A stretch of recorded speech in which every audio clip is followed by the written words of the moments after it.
নমস্কার। সকলকে আন্তরিক শুভেচ্ছা, ভালোবাসা জানি। আজকের আমার কবিতা পাঠ শুরু করছি। কবিতা পাঠ শুরু করার আগে প্রিয় দর্শকদের একটু বলি, আমার কবিতা পাঠ করি নিজের শখ বা চাহিদা পূরণের জন্য। যদি প্রিয় দর্শকদের আমার কবিতা ভালো লাগে, একটু লাইক, শেয়ার, সাবস্ক্রাইব করবেন। আমার ইউটিউব চ্যানেলের নাম স্বপ্নের ঠিকানা।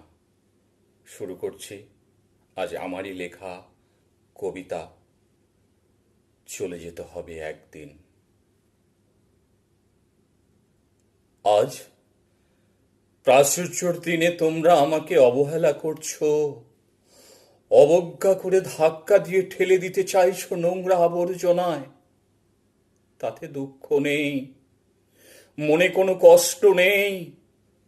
বর্তমান সভ্যতাকে দোলে মুছে পিষে শেষ করে দিতে চাইছো।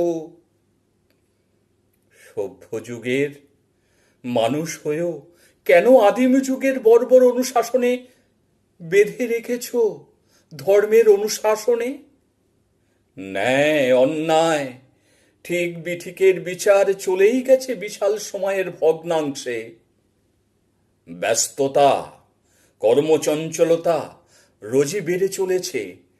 পৃথিবী নতুন রূপে জেগেছে, পরিবেশ গেছে পাল্টে। পৃথিবীর মায়ার বাঁধন কাটিয়ে আমাকেও চলে যেতে হবে একদিন। নমস্কার।